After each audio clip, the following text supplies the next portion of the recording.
Hello everyone, welcome to another episode of this video. So today we'll be looking at the types of contracts.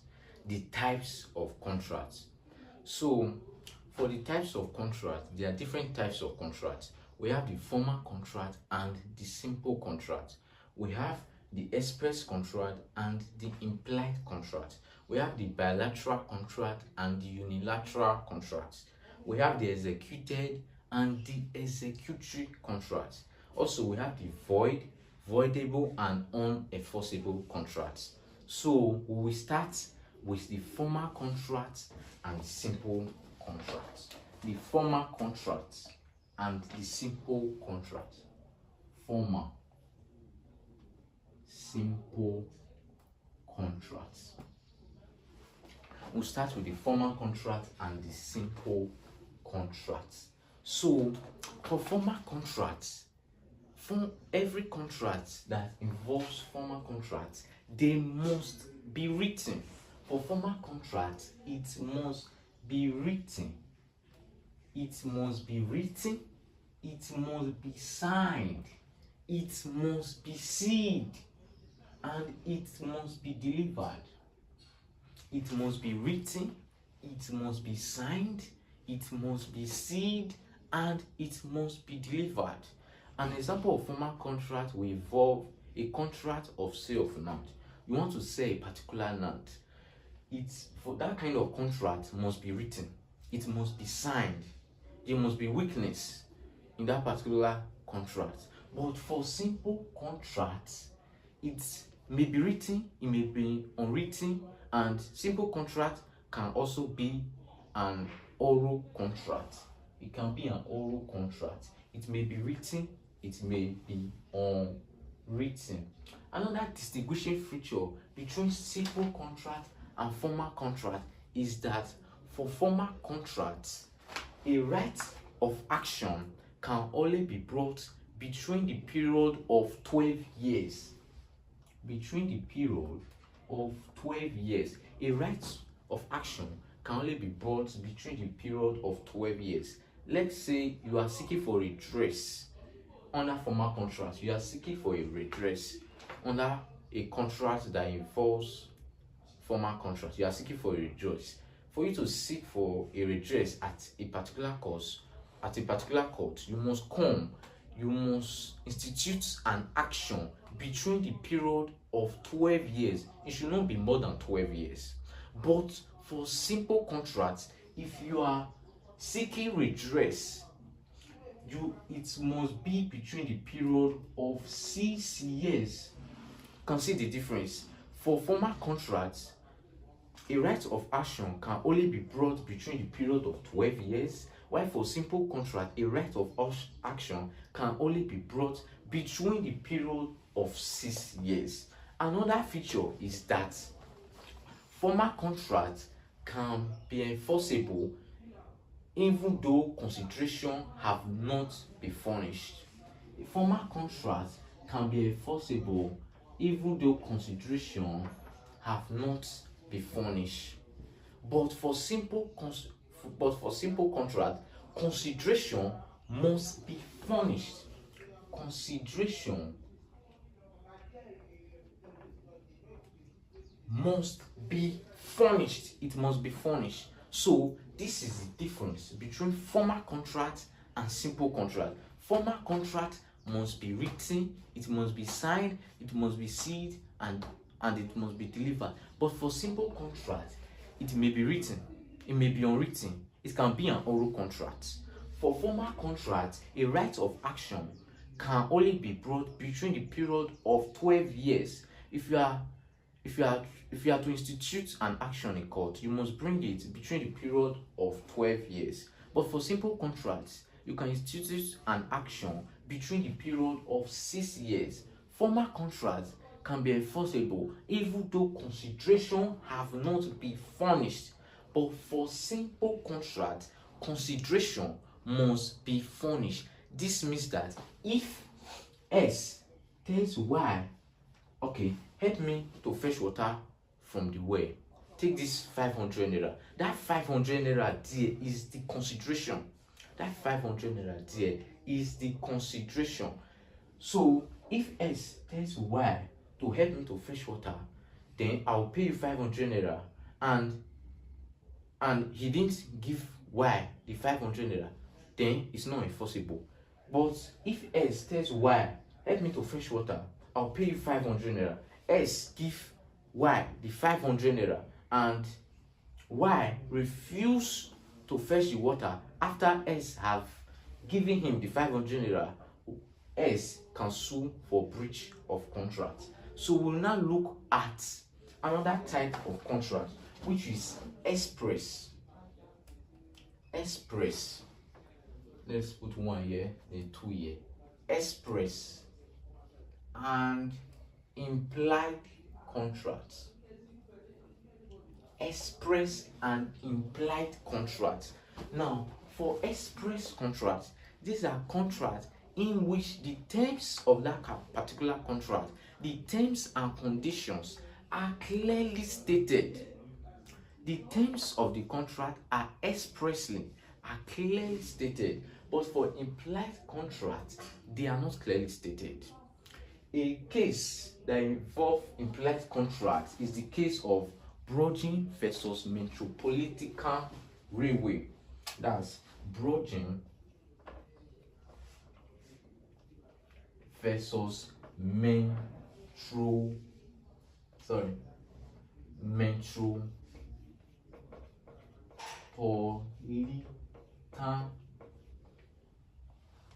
Railway.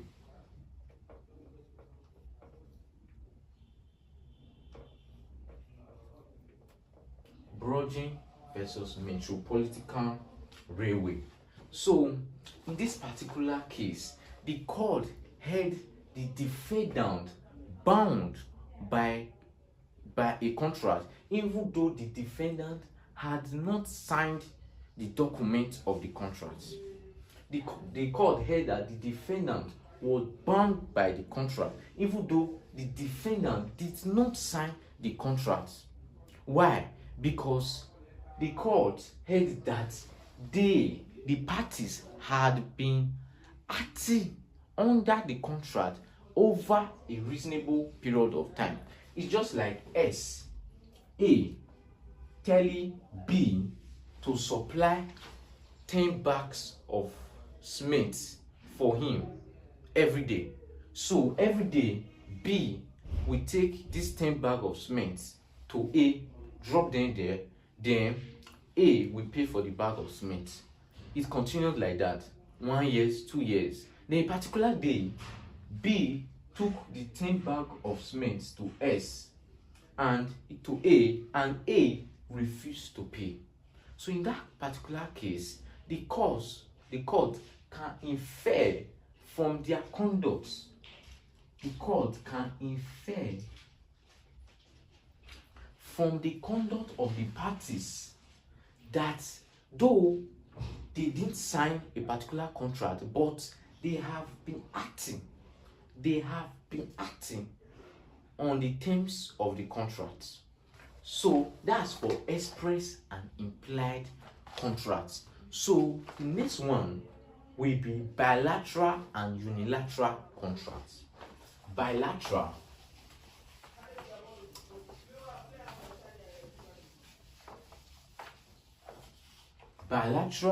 and unilateral contracts. Bilateral and unilateral contracts. As bilateral and unilateral contracts. So in bilateral and unilateral contracts, let's take bilateral contracts. In bilateral contracts, both parties are under obligations. Both parties in bilateral contracts are under obligation. A tells B, do this thing for me. If you do this thing for me, I will also do this thing for you. Both parties are under obligation. Take an example. S tells Y, help me take my children to school. help me to take my children to school every day, and as you do that, I will help you to clear your farm. You see it? Take my children to school, I will help you to clear your farm. Both parties are under obligations. Do this party will do this other party will do this. But in unilateral contract, only one party is under obligation. Only one party is under an obligation. Take the case of Cali. This is the locus classicus case for this particular contract, that is unilateral contracts. Cali versus carbolic smoke ball. Cali versus carbolic smoke ball.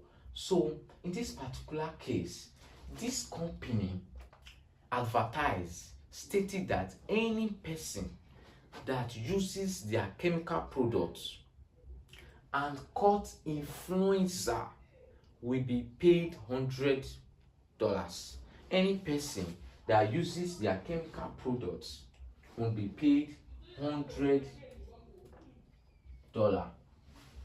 So Cali bought a smoke ball, used it, and caught influencer. When carbolic smoke ball refused to pay Cali sued carbolic, the company, to court. So the court held that carbolic smoke ball were liable to pay. In this particular case now, you can see that Cali was never under an obligation to use the smoke ball. Look at it. Cali was not under obligation to use that particular smoke ball. Cali was not obligated to take the smoke ball. It was this company that obligated itself, stating that if anybody uses the smoke ball, they will pay that person $100. They were under an obligation to pay anybody that uses the smoke ball $100, but nobody was under an obligation to use the smoke ball. I don't know whether you get it. For a natural contract, only one party is under obligation. So in this particular case, Cali was not under an obligation to use the smoke ball. But however, this company was under an obligation to pay any person that uses the smoke ball $100. Now, the other type of contract is executory and executed contracts. Executory and executed contracts. So in this type of contract, executory contract is where the parties are yet to carry out their obligations, where the terms of the contract, where the obligations are yet to be carried out. A says, okay, help me to fetch water. I'll pay you so amount of money. The water have not been fetched, the money have not been paid. They are yet to carry out their obligation. But in executed contracts, both parties have carried out their obligations. The obligations have been carried out. That's for executory and executed contracts. Now, the last type of contract is the voidable, and unenforceable contracts. The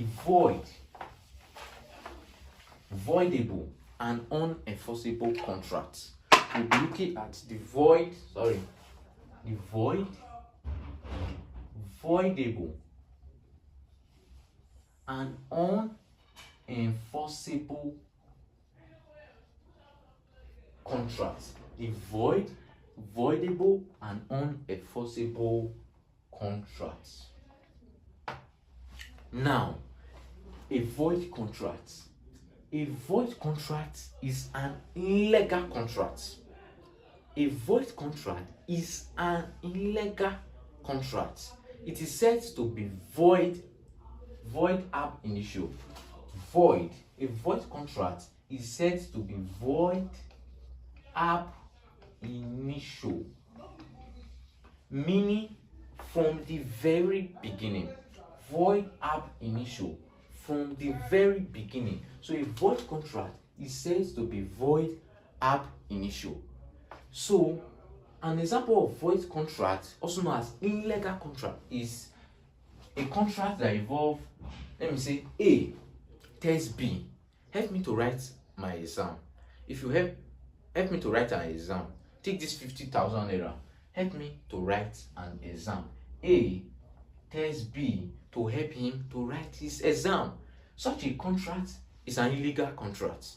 If after A pays B the 50,000 naira and B later refuses to help A to write that particular exam, A cannot institute an action in court because such type of contract is illegal. So that's why it is said that void contract is void ab initio. From the very beginning, it is an illegal contract. Now, for voidable contracts, they are enforceable. They are enforceable, but until set aside by one of the parties. For example, I enter into a contract with an insane person. I can, if he refuses to take out his obligation, I can sue him. I can institute an action against him. It's fine. But however, if he raises an objection that why the time we entered into this contract, he was insane, and it was deduced that actually when we got into this contract, he was actually insane, that contract will be voidable. Voidable contracts are contracts that are enforceable. They are enforceable until set aside by one of this party. Until one of the party into the contract says that, well, yes, the contract is legal, is enforceable, but why when we got into this contract, I was an infant, I was insane, I was an illiterate. Voidable contract. Until set aside, that particular party have set apart the contract. You have set the contract aside.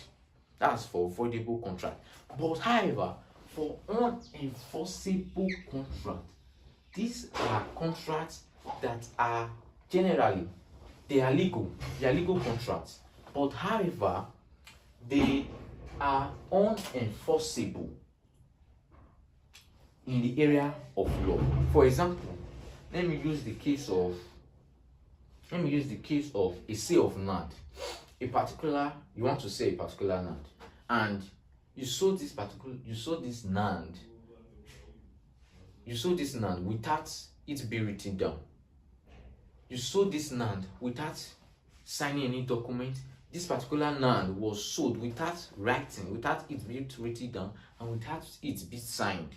Yes, it is a legal contract. Yes, the contract is not void. Yes, the contract is not voidable. But however, due to the fact that the contract was not written down, it's unenforceable. It is unenforceable.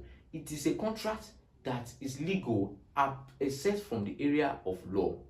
The law will look at it. Yes, it is not a void contract, it is not an illegal contract, but however, it is unenforceable because it was not written down.